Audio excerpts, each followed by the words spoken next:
What's good, my people? What's good, my people? We back with another episode of the Terror Dome. Tonight we got a very good show coming to y'all. My coworker has written a book about her life. So without further ado, we're gonna jump right into it. Latanya Hughes, introduce yourself. Look at this. One day we're gonna get people to get my name right. It's Tanya Hughes. Oh, for real? I already thought it was Latanya all these times. Where you get Latanya from? I don't know. What does book say? Tanya. We're gonna get that introduction first. We're gonna get that first. Well, yes, as he said, I'm his co-worker. Well, what is it y'all want to know about me? I'm from Baltimore, Maryland. Born and raised. People surprised about that. I don't know why, but I'm born and raised. What else can I say about myself? First time publisher, self-publisher, author of a book. Let me take this off the noise. And basically, that's pretty much it. We're here to talk about my book. Anything else y'all want to know about? He's going to ask me the questions. But I'm simple. I'm a lesbian, if people don't know. I didn't tell people that. And I like to really actually just have a good time. If you ever follow me or see me, I'm everywhere. I do whatever. But this book right here that I basically published is on Amazon, or you could pick it up from me. But we're going to talk about this book right here. It's called Memoirs of a Scared Brown Girl. And it's based about me. Okay, so let's get into it. At the introduction, let's get right into the questions. What made you want to write this book, and why now? I wrote this like 2-3 times. Wow. Okay. And it was one of them things where, you write something, you like, I'm not ready. I put it away. Okay. I pick it back up, I'm like, no, I'm not ready. Mm-hmm. It happened this time because I was standing in Dollar Tree. It's like one of my favorite trees. Dollar stores I always go to. They get your money. What? I be in there trying to buy snacks, but then other stuff be happening. You hear me? Like, I be like, okay. But I was standing in Dollar Tree, and on a display by when you about to cash out, they had like these journals. Mm-hmm. Now, when I was younger, I used to write a lot. Like poetry, my thoughts, stuff like that. Okay. So I was like, oh, that's a cute little journals. I bought like 2 of them. Mm-hmm. So my last semester in school, which was this year, I woke up one day and I was like, I'm gonna do it. Wow. I'm gonna do it. I said, I picked up the journal, mm-hmm. and like every night before I went to bed, every day, I was like journaling. I was journaling. I tell people, like, being in school helped me write. Mm-hmm. I'm not a writer. I'm a jokester. I'm not a writer. Like, I'm one of them people, like, I write something, I'm like, I don't care. You know what I mean? But being in school and having my support from my friends, I took a writing course. I took speaking class, stuff like that helped me get right here, because I don't like writing. Like, I used to tell my writing teacher, like, I don't know what you're looking for, but that's all I got. You know what I mean? But over the years of being in school, mm-hmm. It helped me write this. Okay. And I wrote it sincerely, like, from my heart. Because when I woke up and something was like, write it. You know what I mean? And I was like, only thing I could say is that God was talking to me. Okay. You know what I'm saying? And it felt good. Because for me, it was like, this is closure. Wow. Yeah. Okay. Next question. Your book basically covers your life as a kid, mm-hmm. and unfortunately some abuse that you went through at the hands of a terrible guy. Right. Before your assault, how was the relationship with your family? And as reading the book, I'm assuming that your biological father wasn't there. Mm-hmm. What was your relationship with your biological father prior to the assault? My father wasn't present. When I was younger, him and my mom were still together. But when this situation happened, they wasn't together. And he was in and out of my life. He was one of them people that he called me every now and again. Birthday, 2 days later, called me. He used to come and get me. Then I used to be like, well, why you coming to get me? You over this other lady house with her kids. You're not spending time with me. So after a while, I was just like, I don't want to go. I don't want to go over there. I'm like, you're not spending time with me. You're just sending me over here with her 2 daughters, which was fine because I developed a relationship with her kids, whatever. But that's not the relationship I wanted with my dad. Exactly. You know, so to answer your question, he was in and out. He was the kind of dad. He'll send you something like, what you like to do for yourself? I'm like, I don't know. I'm gonna read. He'll send me books. Oh, you know, he'd do stuff like that, but to have a relationship where he came, he got me, he seen me. No, we didn't have that type of relationship. Wow. He was an absent dad. He was a very, very much absent dad. And I think a lot of that had to do with him drinking. He was alcoholic, you know, and I think that played a big role. You know, we didn't start getting a little closer till I got older in my 20s and my 30s, whatever, where I started seeing him more because he lived with my grandma. That's a long time. That's a long time. And it was difficult. It was difficult because when the situation happened, he called. And he only called because he heard it from my grandmother, from which my mother had told my grandmother. Wow. You know, and I'm like, why didn't you say anything? I'm like, say anything like, what? Yes. You know what I mean? Like, what did you want me to do? And what are you going to do at this point? You know what I'm saying? Like, what are you going to do? And he still didn't do anything. He still didn't, once I told him, he still didn't work on a relationship with me. You know what I'm saying? He still didn't do it. That would have been a perfect opportunity and segue to start that relationship. Yes. Wow. See, fellas, now y'all understand why on all these podcasts I'm hard on men. Because a missing father in a young female's life, son or daughter's life, is detrimental. Yes. You don't understand the problems of not having that father figure in your life. So that's why, fellas, I am always hard on fellas. With that being said, the abuse was between the ages of 9 and 16. How did that affect you, one, as a kid, and then how did it affect you going into adulthood? As a kid, I was, believe it or not, when people see me, they be like, you was like this? This happened to you? I was scared because he raped me while I was asleep. The molestation happened over the years.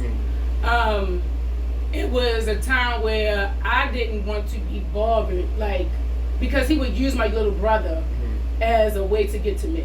You know, I'm gonna come get my son, tell my mother, stuff like that. For me, I was stressed out. Nobody was paying me any mind because I was the only girl in the house, and I was like the person who latchkey kid. You get what I'm saying? So when my mom went away, my mom was gone, I was the person basically picking up the slack. My older brother was gone, my other brother was doing whatever he doing in the street, going to school, you know, going to work, whatever. But I was the one who was picking up my younger brother. I was the one who was home cooking. Because my mother taught me how to cook, how to clean, how to, you know what I mean, how to take care of the house. She can cook, y'all. I've had her food before. Right. So all those things my mother taught me how to be a survivor in a household. But when this incident happened, I didn't know what to do. You know what I mean? And then the first thing he said was, keep it a secret. Wow. It's between me and you. You get what I'm saying? And that was his thing. It's a secret. It's a secret. It's a secret. He kept telling me that. He was doing things that would cover himself. And I put that in the book. And you get what I'm saying? So it was kind of, I was afraid. You know what I mean? I was afraid. When I tell you, what can I possibly do? You know what I mean? It was just like, I was having. You defenseless. Yeah, what can I possibly do? I was like literally living like outside of myself. You know what I'm saying? And people in school, people I went to school, like people I grew up with was like, I can't believe this was happening to you because you didn't seem that way. Wow. Only one person basically came to me recently and was just like, I know it's when you changed. You get what I'm saying? This is somebody I grew up with. A guy I grew up with, like, I know it's when you changed. And I was like, wow. You know what I mean? And I never knew because I still was going outside. I still was going trying to do the things as a child's supposed to do, as a kid's supposed to do. Trying to live a normal kid. What? And if it wasn't for my best friend and her mom, I don't know where I would have been. You get what I'm saying? Because I didn't have a little sister. I treated, she felt like a little sister to me. So that was like my escape. Her house and my aunt house. But other than that, I was sad. I was depressed. I didn't feel like myself. You know what I mean? I still had to survive. I still had to continue on with life. And it was hard. It was most definitely hard. Wow, I can imagine that. You actually said something which leads to the next question. Your family never noticed the change in your character? Because I can only imagine you how they go from a happy kid to you somewhat not as you're distant. Mm-hmm. Nobody noticed that. No, because you know back then it was be seen but not being heard. Okay. Yeah. You know what I'm saying? And you deal with my mom, who, like I tell everybody all the time, she was a mom who took care of 4 kids, and she worked between them hours of 2 to 10, 3, 11. Yeah. She wasn't there. You know what I'm saying? So by the time she's getting up, I'm getting up. We going to school. At the school, by the time I come home, she's gone. Yeah, my mother had 3 jobs. Yeah. See what I'm saying? So it was just like nobody really was paying attention. Okay. And you would think, being the only girl, Yes. they would gravitate to me and make sure I'm okay. Nobody was paying attention. Everybody was in their own world doing whatever they need to do for whatever reason, but nobody was paying attention. And it was to me, I felt like a loner. And I'm still like that to this day, so believe it or not. People like, you're a loner. I'm like, yeah, I'm okay with being in the house, and I'm okay with being outside by myself. You know what I'm saying? But I'm still that way to this day. But if you're not paying attention, anything can happen. And that's why I tell people all the time, you should always have that open dialogue with your kids. Yes. Let's talk about the stuff that bothers us. Let's talk about the stuff that we don't want to talk about that's going to make us at ease. Let's talk about it. And a lot of times people don't do that. A lot of times they give you the iPads and whatever and going about their business. And I tell people all the time, in order to know about your child, in order to know what's going on, you have to talk about it. This is true. All the time. Oh, Well, thank you, Mom. thank you, man. Okay.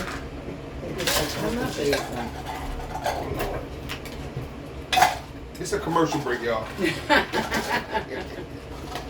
it. Right. Thank you. We got that pudding. Look at that. See what Mama's did? You see this? You see what Mama's did? You know, I do want to commend your mom because nowadays, women, and this is my opinion, Mm-hmm. these new age women don't understand cleaning, cooking, Oh no. taking care of a Yes, sir. house. So I want to commend your mom for teaching you that. Now, Yes. granted, it might have been teach you that because she knew she had to work, Right. but those are skills that women need to learn. What? You know, Yes. and you're only going to learn them from your mother. Yes. No, so I commend your it's mom. no school is going to teach you that unless you go culinary school. You know what I mean? Yes. To cook or something, but nobody gonna teach you how to clean and Nope. do your laundry. It was all my mom. It was all my mom. So this popped in my head. So, and I'm thinking about my daughters. Mm-hmm. As a female, your body goes through changes. Yes. I'm assuming women teach their daughters about menstruation. Your Mhm. mother, because I'm assuming at that point your menstruation must came on early. Yes. She still Never didn't even. notice I that? never even mentioned because of that. Mhm. What happened? Just what happened. It was like I think I'm bleeding. I came in my period. You get what I'm saying? Mhm. Like that. So the time that I came on, she was just like, okay, let me get you some pills. I'm gonna tell you what to Okay. do. She told me that. Mhm. You get what I'm saying? Wow. So it was when I tell you the part of making sure I'm okay. We always had lights, Mhm. clothing on my back. You know, taking care of yourself. Superficial Respect, stuff. yeah, you know, respect, you know, your elders, respect people, you know what I mean? Always show respect, you know, talk up when you need to. But it was just like, at that moment, it was no way I could talk or no way I could say anything because I was too afraid. Wow. I was too afraid. And the only reason why I really said something, because at that time, it was like, I could be pregnant and who in the world, you know what I'm saying? So I had to say something because at this point, I'm like, you are crazy. And you think, you know what I mean? I'm like, literally, like, you crazy. And like, in my mind, I'm like, I have a boyfriend now. You get what I'm saying? Like, no, you're not my boyfriend. I have a boyfriend Yes. now. Yes. You know what I mean? And it was just one of them things where I was just like, no, I'm saying something. Because you taking this to the point where you feel like you're my boyfriend.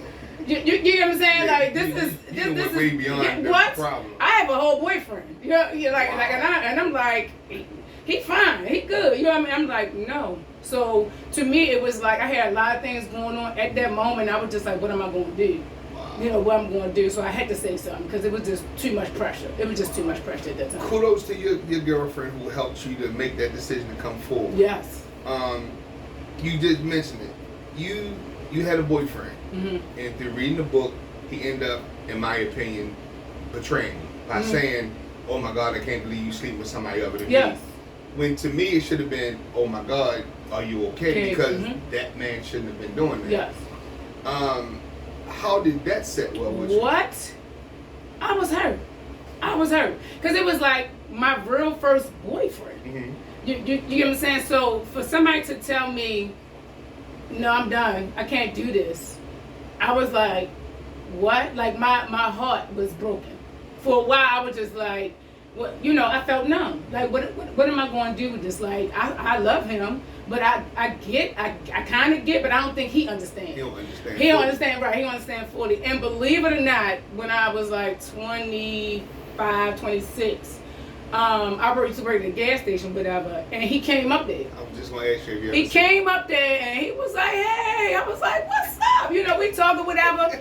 And at this time, I was like living with my grandmother, and he was like, what you doing? I was like, going home. You know what I mean? Like, I'm like, he's like, can I come past whatever you talk to you? I said, okay, come on past. But by this time, I'm fully gay. I'm like, I'm a lesbian. I don't care. Come on, another boy. So he came, and he literally, the first thing he started talking about was that. Mm-hmm. He was like, I just want to apologize to you. He said, Okay. I did not understand. Okay.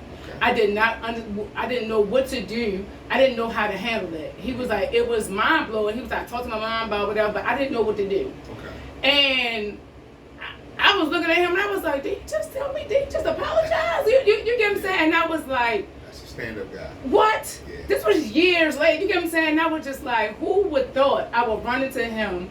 Well, he ran to me pretty much at my job, and then he would want to apologize for that. I'm a firm believer that God sends people to you when you need them. Oh yeah, absolutely. Because that was not a coincidence. No, I don't think. look, listen. Like I said, that was years later. Yeah, because I'm like, he used to live where I worked. I worked over east, and he used to live over west. I'm like, what are you doing over here? You get what I'm saying? And at that moment, I needed that, and I really, really appreciate him for apologizing, because he didn't have to. Yeah. He could have seemed like, hey girl, bye. You know what I mean? Kept on Like, kept on moving, whatever. And I really, really needed that. I really, really needed that. And it was like one of the things where, okay, I could let that go. I'm not angry. Okay. I wasn't hurt no more. Helps You get, easily. yeah. What? It was good. It was good. I needed it at that time. It was good. It was really good. So you in the book you say, you just said it now, so that you're a proud lesbian. Mm-hmm. Two questions. One, why was that so important that needed to be put in the book? Mm-hmm. And the second question would be, was the abuse and then the betrayal of your boyfriend, Mm-hmm. did that lead you to be a lesbian? Or No. Okay. No, I'm a proud lesbian because a lot of people have this stigma that because things happen to you, this is why you're a lesbian. A lot of things happen to people all the time, men and women. And I'm talking from you getting beaten and battered. That don't mean you're going to become a beaten and battered person. You're not going to stop being an abuser. Yeah. Just because something happened to you. There's a lot of women out here, men that have been raped or has been molested. Did they turn over to be a lesbian or turn out to be gay? No, they do not. Okay. I always felt like this. Mhm. When I was young, I used to like my school teachers and girls around the way. When we used to play 7-Eleven stuff, I used to feel the little girl butts. You know what I mean? Like I knew it. I knew it. Okay. I had boyfriends telling me, one guy especially, he was just like, you like women? Yeah. And my mom, no. And my mom, I'm like, yes. you get what I'm saying? That's not something you just jump on. No, I'm like, how my mother and them gonna feel about this? I used to always worry about how everybody else gonna feel about it. But when I did come out, everybody was like, okay. You know what I mean? Like, yeah, my friends was like, where you going now? I'm like, my girlfriend, I got a whole woman. You know what I mean? Like, she older than me, got me like 10 years older. She grown. She grown with kids. Sugar mama. Yeah. So, I felt like to say that, to let people know that, yes, I am a lesbian. And there's no switching it up and down. Whenever I did the whole bisexual thing in and out, and I had several boyfriends after that. Wow. And I had good boyfriends after that. And I tell people this, they're like, well, I said, I didn't have no bad boyfriends. I had boyfriends picking dandelions from the roots of the grass, bring them to me. Yeah, the real deal. What you talking? Like people like, and I'm gonna put this out there. My mom did not have a lot of guys around. My mother didn't even. No. And the ones that came around, they came with stuff. Mm-hmm. If it was groceries, giving us money, you know what I mean? Like, it was like in my head, like, okay, a guy come see me, you can give me something. Yeah, so you bring me a chicken box, you can bring me my favorite candy, you get what I'm saying? You bring something. And so I never dealt with guys that was abusive or treated me bad, whatever, because I set the standards. Even with the guys who didn't have jobs, they still cooked for me. They still, they still did stuff. So I've never had bad relationship with guys. I had more relationship worse with women than guys, but they don't make me stop messing with them. You get what I'm saying? Yeah. But because I know how I feel. So like I tell people all the time, it's a feeling. You know, if you feel like you want to be with this person or not be with them, you're not going to do it. True. You get what I'm saying? No matter who it is, if it's a big woman, small woman, big guy, little guy. If you feel some kind of way about that person, you're going to go with it, no matter what it is. Right. So for me, yes, I'm a proud lesbian. I'm out here wearing all the colors and stuff. Now I don't do that stuff no more. You know, you might see me with a pair of shoes or something, but when I was younger, it took me a long time to come out because I grew up in church. Okay. And if you read about it, people beat you over the heads with that. Yeah. And I'm saying to myself, like, we all sin.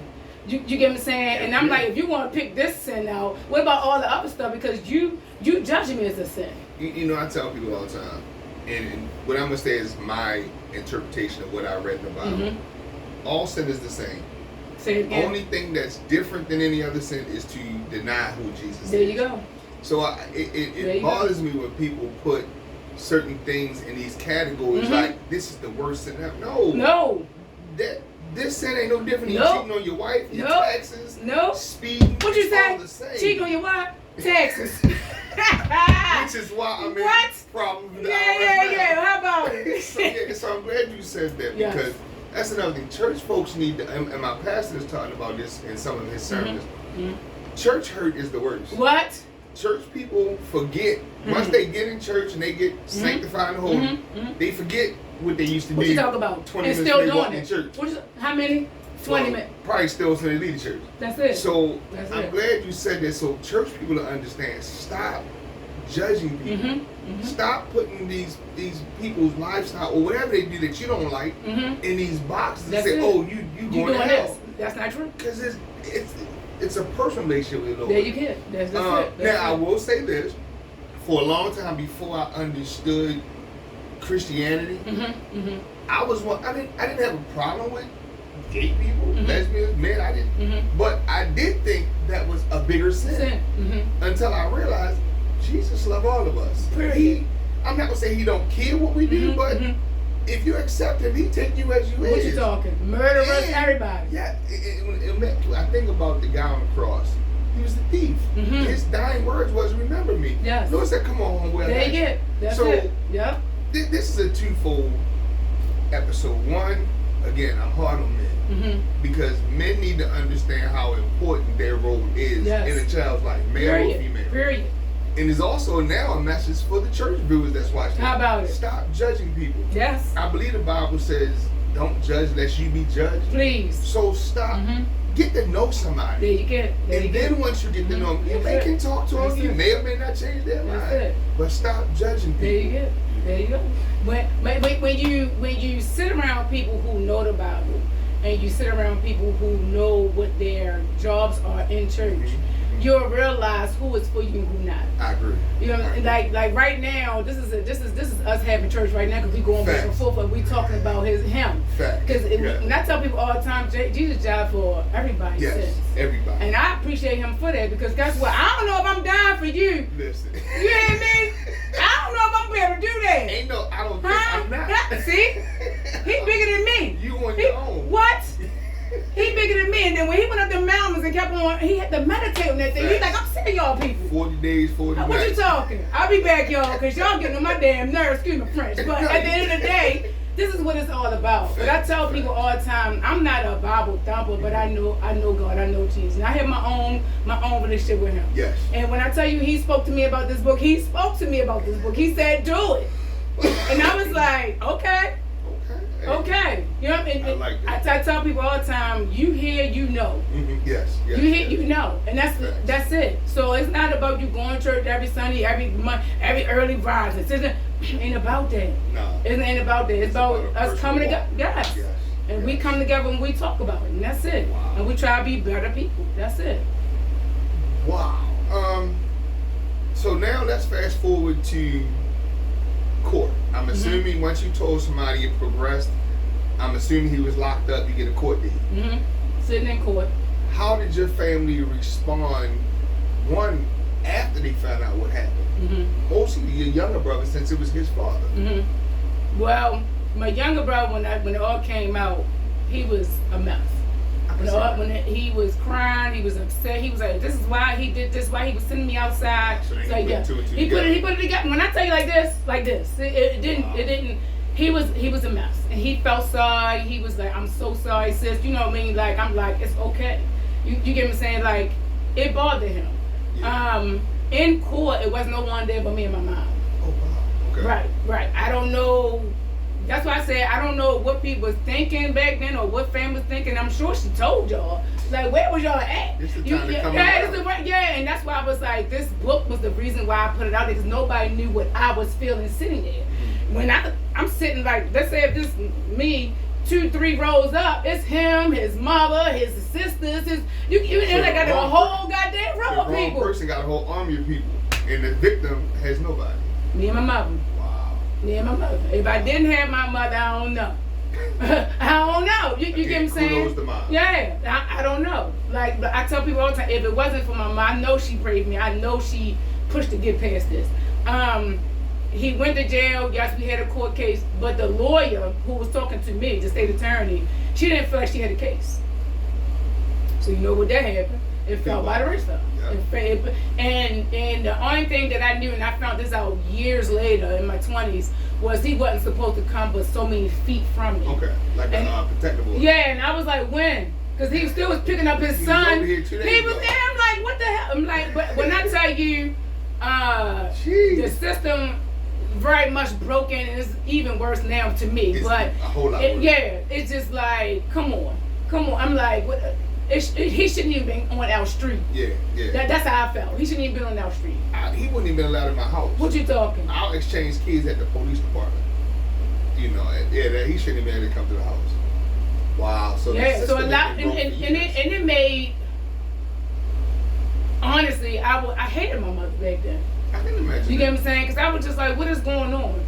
You're like, you're supposed to be protected. Yeah, and I didn't understand it. I was just like, I'm a young child just trying to figure out life, but this is dumb. I know this is supposed to be happening. And then when she told me years later, like, no, he was just supposed. I said, Mom, that means he didn't belong on the streets.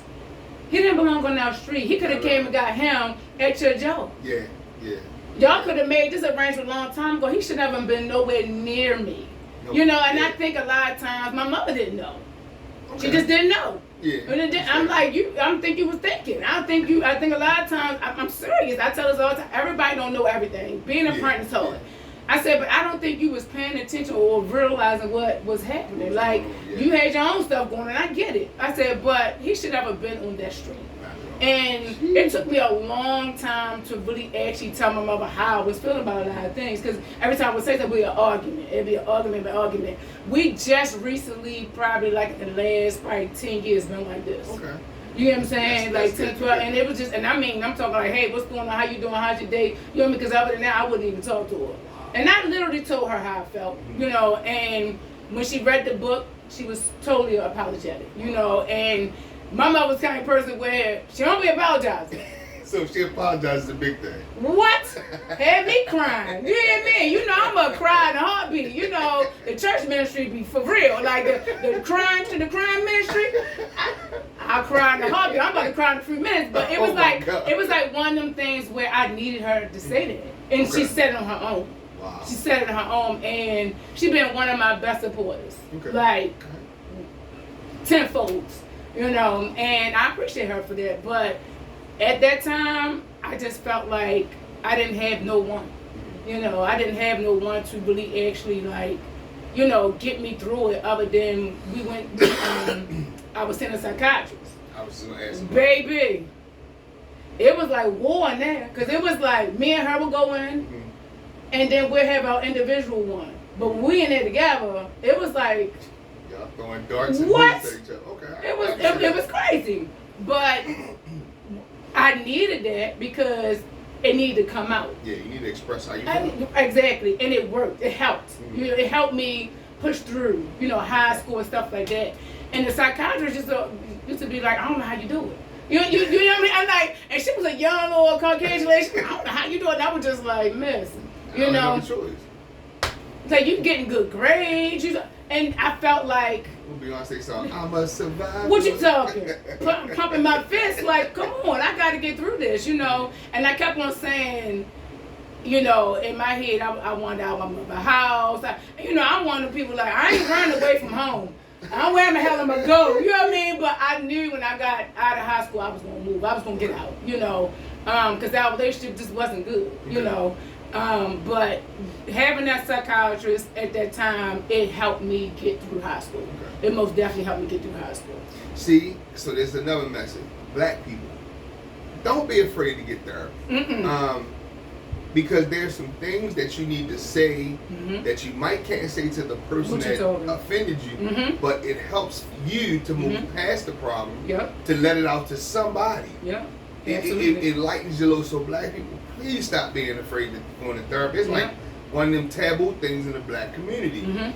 Stop. You know, a prime example. She went to therapy. She dealt with it. Now her and her mom relationship is better. She's definitely pushed past it in a better place. So therapy does help. It does. And there's a difference between psychiatrists and therapy. Y'all should know that too. So people be like, we work with psychiatrists. They give out the medication. They the pill powder. Yeah, the pill powder. She was trying to give me some pills, and I was like, I see how them kids is out here. Them kids zombies. My problems ain't that bad. No, I'm good. Yeah, so it's most definitely a difference, but talk. You know, I tell people all the time, you have to talk. I got the THC going on. That's talk, healing, and closure. That's my thing. I like that THC. You have to talk about it. Look, it's on my shirts and everything. I ain't got my shirt today, but you got to talk about it. You got to heal. You got to heal from it, and you have to have some closure from the whole situation. Wow. Yeah. Wow. So, I know because I know you personally. In the book it talks about it. You have a degree in criminal justice. Yes. Was your young ordeal what led you to criminal justice, or why did you choose criminal justice as your profession? Nope. When I was in high school, I graduated as a nursing assistant. Wow. So I started college wanting to be an RN because I love helping people. Like, I help people. It don't matter what you need, what you want. You know, you want your shirt on my back, shoes on my feet. I like helping people. Shoes on your feet. I've been you like them? You like them? Yeah. Yeah, this is a 10 and a half. Yeah, I'm sorry. Yeah, cut the back off. Yeah, I get it. Hey, you want them, they're yours. I'm a person who like to help, and I got into security from after working at the gas station.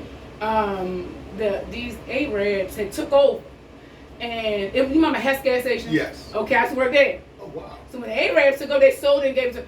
They was talking, I was like, we was crazy. They was like, well, look, y'all employed here. We're not giving out no raises. We don't have no health insurance. You just servants. What? I said, so you just gonna give me my hourly? And then I'm like, nah. And you know, back in the day, it was the employment guide and the little stand. I went over there. Burns Pinkerton Security. This is how I got into security. Straight like that.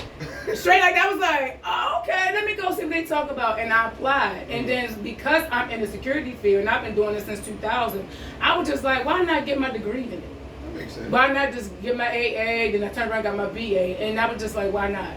You know, I'm already doing what I'm doing. And it helps my career. Like, not so much where I'm at now, but when I'm when I'm trying to get into, you know. But it is a different avenue from what I thought I was going to take. But I'm glad I took the avenue because now, I mean, you know, to be in security for 24 years, and I've been doing everything from advanced auto to, you know, low income housing to armed security to where I'm at now. So I've been all over the security field, you know, and I've been in different positions, you know, all the way up to lieutenant. But I like what I do. I like what I do. I might not like management too much, you know, but I like what I do. You know what I mean? Because I still feel like, even at the hospital, I still feel like I still help. Yeah. You know what I mean? Because sometimes I be helping the patient. They be like, "Here's you got." I still be feel like, you know, if I can help somebody with something so simple as giving them some paper towels, I'm gonna do it. You know, because that's what I like doing. Okay. Yeah. So now, where do you see Tanya Hughes in say Tanya again? I know you want to say Tanya.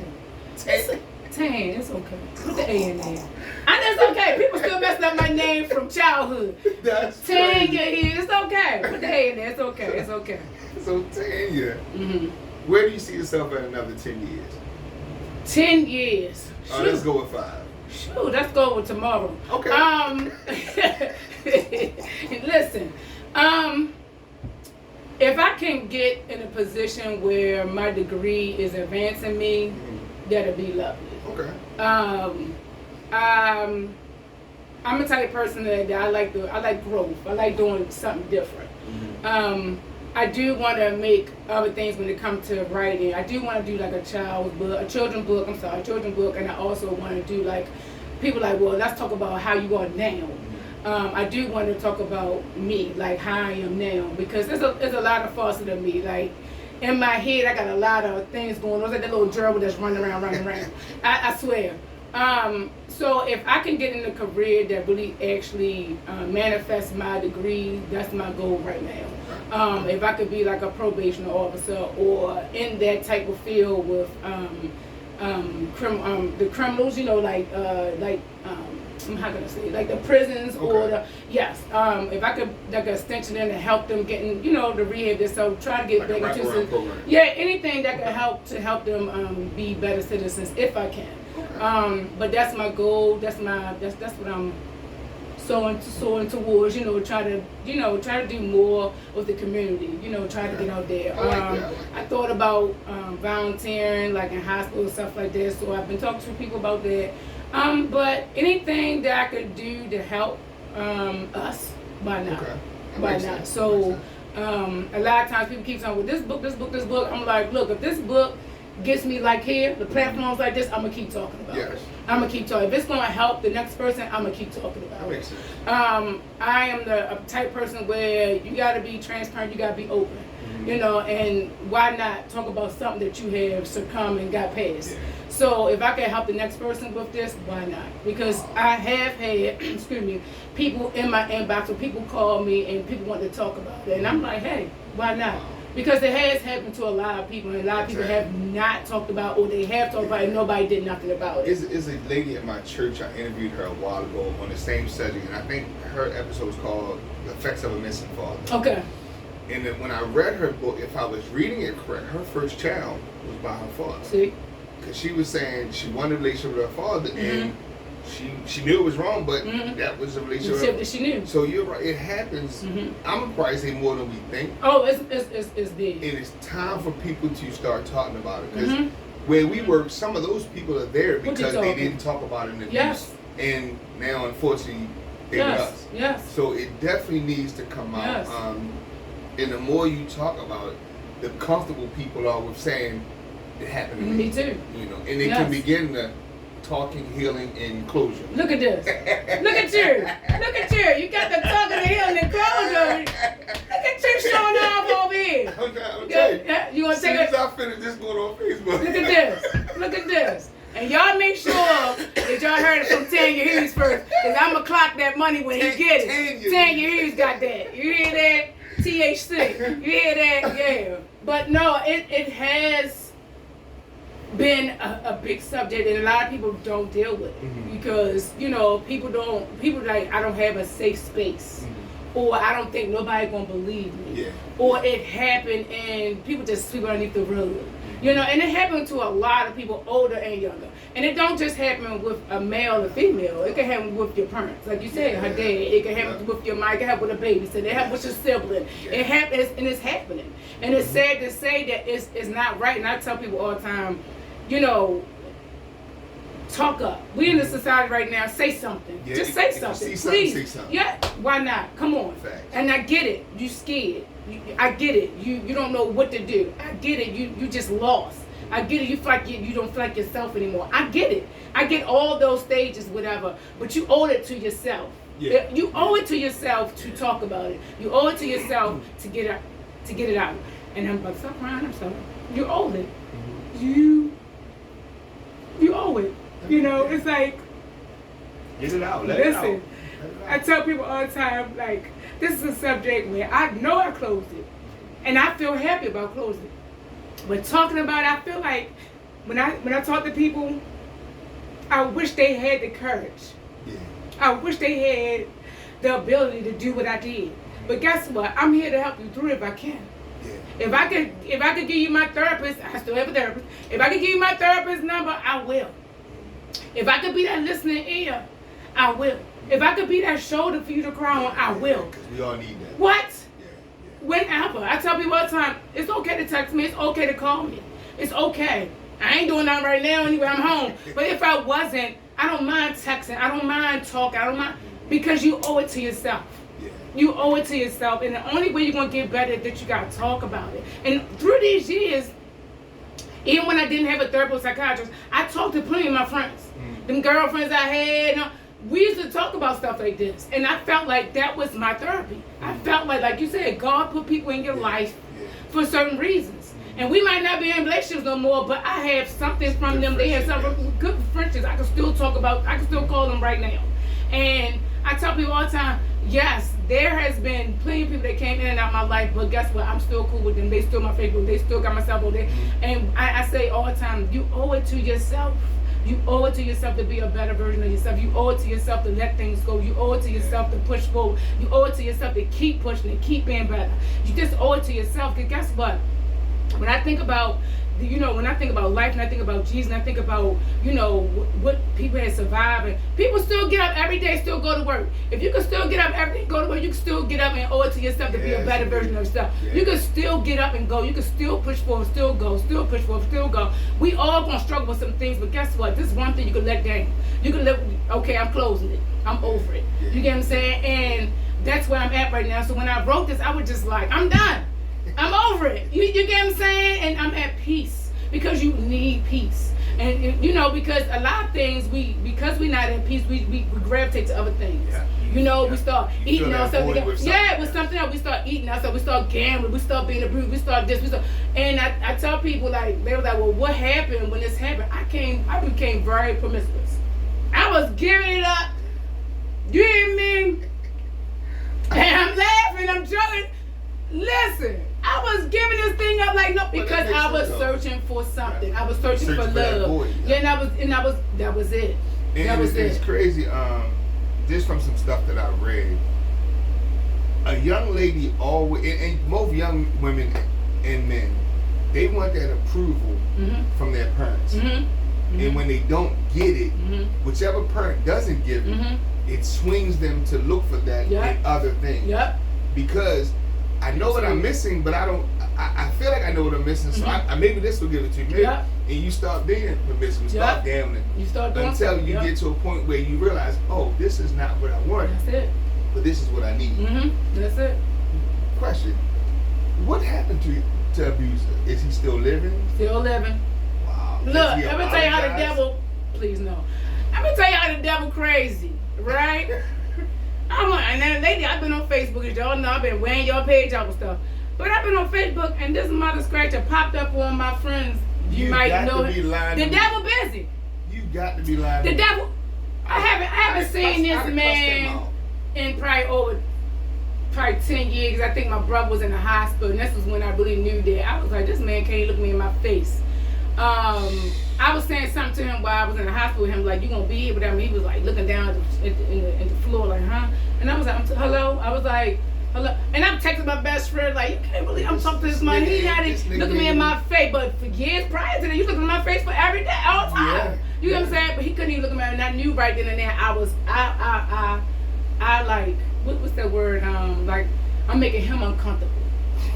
Which you should have been the one uncomfortable. Yeah, I wasn't. I was like, look at this, God. Like, look at you. You know what I mean? Speaks to that closure. Yes, but the devil is busy. Now, I've been okay with not seeing this man. I've been good. And then here come his picture pop up on my Facebook. And I was like, ain't disciplined. I was like, remove. Yeah, you know what I mean? Like, where you come from? Where you come from? Like, where you been? Like, who? I haven't seen you in years. That's funny. And I only seen him since prior to that, probably 3-4 times prior to that, because my little brother had got married one time and he was in the hospital, like 2 times. And now you popping up on my Facebook as a friend. No, you're not my damn friend, motherfucker. Bye. Not at You know all. what I mean? So yeah, I was like, the devil busy, but I started laughing. I was just like, I told a couple people, I said, they were like, no, I said, yes, he is over there. And I removed it, and I was just like, have a good day. You know what I mean? Because you can't shake me, can't break me. I'm good Exactly. over here. I'm So good. if you would be able to say something to the men that's watching, or just men in general, what would your message be to the men? One would be, regardless of what you think or how you are as a man, regardless if you think you down or you up or you in the middle, try to be as active as you can in your kid's life. I know we go through the whole thing of my parents ain't do this, my mother, my father ain't do this, whatever. Don't stop having excuses for why you not developing relationships. If you could develop relationships with your girlfriend, your fiance, your wife, whatever, try to build something. Even if you gotta go through the court system to try to get it happen. Try to get it. You know what I mean? Because we build relationships all day with homeboys or homegirls and, you know, other people, kids, whatever. If you could do that same thing, you could do it with your own. Even if you have a terrible baby mama or family member that don't allow you to see your child, whatever, still reach out. Still try to do what you have to do. Still do that paperwork. Still do that footwork with them, because no matter how you look at it, I don't care if it's a male or female child that you have, they still need it. They still need to know that you're there. Even if you can't be at every game or you can't talk to them all the time, at least chime in. Because social media is so big now. Like these cell phones, you can just pick up your cell phone and text your child. I'm just thinking about you. How you doing today? Just something so simple. And all the time, the kid don't want nothing from you. That's the thing that tripped me out about this. You be thinking like, go ahead. You be thinking like this child need. These kids don't really. You know what they need? They need attention. Yes. They need you to say, hey, how you doing, such and such, and build something with these kids. Because guess what? If you ain't building, somebody else going to build it, and it might not be a good build. So I tell everybody all the time, I don't care, even with moms. I know some moms don't have their daggone children. It don't matter. Build that relationship. Try to reach out to that child. Try to reach out. And if you can build a relationship with the other parent, try. And if you can't, it ain't about that. It ain't about that other parent. It's about building with your kid. And if you can, just try. It doesn't. What's that saying? You know, don't beat nobody but a try, but a failure, whatever. Yeah. Try. You never know. Even if you got a terrible child, listen. Because you know we go through them teenage years where we know everything. You can't tell me shit. All that. Keep trying. Keep trying. Keep talking to he or she. Keep. And it ain't about the money. It's all about the time. It's all about spending them. It's all about coming to get them. And I don't care. Like I say, come and get them and make some, I don't know what that favorite meal is, some fried chicken or something. You know, you can look at, I don't know. Just spend the time if you can with your child. Just try. And like I say, you don't need no money. Because I've seen people with no money, no nothing. When I see these people that's outside, when they're homeless, and I be seeing them together, and then I be like, well, is that a child? They be caring for the dog. They be caring for their mate. You can do it. Mm-hmm. We got survival skills. Y'all can do it. Y'all, listen, moms, grandmothers, y'all too. I know y'all don't want it right there. But like, no, that ain't my child. Build with your family. Build with your family. And like we small in that. Only time I really pretty much see my family is Thanksgiving and Christmas. But guess what? I try to be there Thanksgiving and Christmas because you need that. Yeah. And my nephews and them, they be, hey, Aunt Pooh, they be. Listen, because I tell you, I'm a loner, and they be on it. What you doing? What you this? What you that? You know, and I appreciate that because I'm not the best aunt in the world. I know I'm not. But if they need me, I'm here. You know what I mean? If they want something, I'm here. You know what I mean? But if I can help, I can help. But I appreciate any and everything that my family do to me. I got some cousins that reach out sometimes. You know what I mean? How you doing? What's going on? How's everything? You know, we have to keep that close knit family, you know, connection together. And like I said, if you guys just come on, just get off, dust off your boots, and just talk to your kids. Just talk to your kids and keep it open. Let them be able to talk to you about any and everything. You might not like it, but let them do it. Let them do it. And I don't care what it is. And if you are the abuser, look at here. If you are the abuser, get some goddamn help. Because what you're doing is, like he said, we work with people now, and I work at a psych hospital, that people be abusing them, and then they be feeling like they can abuse other people, and it be a mental challenge. People be losing their fucking minds. And I thank God every day that I have not lost my mind. But if you are that abuser, and you are that person that's, and I'm talking abusing on all kind of levels. I'm not talking about sexual abuse. I'm talking about mental abuse too. Physical. That's right. If you are that abuser, get some help, because it starts with you. Because you gotta stop like teaching these kids it's okay to take verbal abuse. It's okay to take physical abuse. It's okay for me to do this to somebody else. It's not okay. It's not okay. It's not okay. It's not right. Because what's happening is 9 times out of 10, or 8 times out of 10, whatever you're doing to that person, or whatever that child see in that household, they or he or she might be the person too. So get some help. Yeah, it ain't. I'm just not talking about. I'm just talking to everybody. Get some help. We all need help. Get some help. And it's like I said, it'll be a better thing for you. And who wants to go to jail? Because 9 times out of 10, you see what they doing? They docking everybody up these days. And they ain't even look. Somebody told me a couple of weeks ago I could go back and get him arrested. Some kind of statute of limitation. I was like, what? I was like, I don't even have the mental capacity to even deal with the motherfucker. I'm good. This is it. This right here is dealing with him. This is dealing with him. This is him, and I hope he get a copy, and I hope he hear about it, because I'm everywhere. You know, y'all see me on the TikToks, on the Facebooks. I'm everywhere, and I'm only there because people told me to go there, whatever. But I feel like if you have a problem, I don't care what it is, get some help. Get some help. Please. Because it starts with you. It starts with you. I don't care if you're dealing with something, whatever it is, get some help. Get some help. Talk to somebody. Get it out there. And I ain't talking about your friend that might be like, no, girl, no, boy, you good. No. Get somebody who's not going to be biased. Get somebody that's outside your circle. Get somebody that's outside your circle. And they had this everywhere. And look, Obamacare, he made sure y'all have all his insurance and stuff. You can get a psychiatrist. You can get a therapist with your insurance. I know because I had it. So at the end of the day, it's no excuse why you can't get the help. Just please get the help for yourself, because you deserve it. Everybody deserves it. I don't care what it is. Everybody deserves it. So we don't want to keep on raising our kids to be like this. And you know what I mean? Because kids see everything. We soak up the kids. People soak up everything. Kids. We start as kids. We soak up everything. And we become replicas of our family. We become replicas of our, what we see. So if you can, by all means, like I said, male, female, the neighbor, the whoever, get some help. And if you know that your child is possibly doing this to another child or somebody else, get that child some help too. Stop brushing things underneath the carpet. Because guess what? The carpet gonna come out because you gotta clean it one day, and the shit gonna come out. It's gonna come out. So before it gets so bad to your child's in jail, because a lot of times they in jail, but they ain't rehabbing nobody in jail. They ain't dealing with the problem. They warehouse. Exactly. So with that being said, start at home. Start at home. That's it. Just start at home.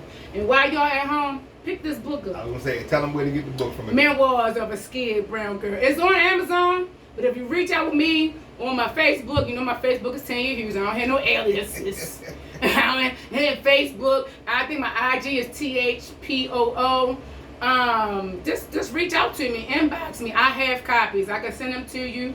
And that's it. That's it. I sign them and I send it to you, however you want to do it. But get them from me if you need a copy. But I appreciate this. Yeah, I appreciate this. I appreciate this. Yeah, and anybody else wanna plug me in? Listen, I'm here to talk about it. Like I told you, I want to talk about it. I want people to heal. I want people to get some closure on it, because it's gonna make them a better them. That's it. Well, this has been another enlightening episode of the Terradome. And again, fellas, like I say, I'm always hard on the fellas, because this is the result of a man not being there for his child. Now, granted, we don't know if he was dealing with some issues, but when men are not in the lives of their child, you open the door for this type of abuse, and we cannot keep perpetuating the problem. And I hate to say it, within the black community. Yeah. We are already socially disenfranchised. We can't keep dividing us within the black culture. So again, fellas, get yourself together. Get the help that y'all need. Yes. Work on a relationship with the kids, not the baby mama. And at the end of the day, we'll all be grateful. Yes. Thank y'all for tuning in. Until next time. Yes. Appreciate Tanya it. Hughes. Look at that. Go ahead now, James. James showing up now. He know it now. He got it, y'all. Check. Y'all have a good night. All right. Have a good one, y'all.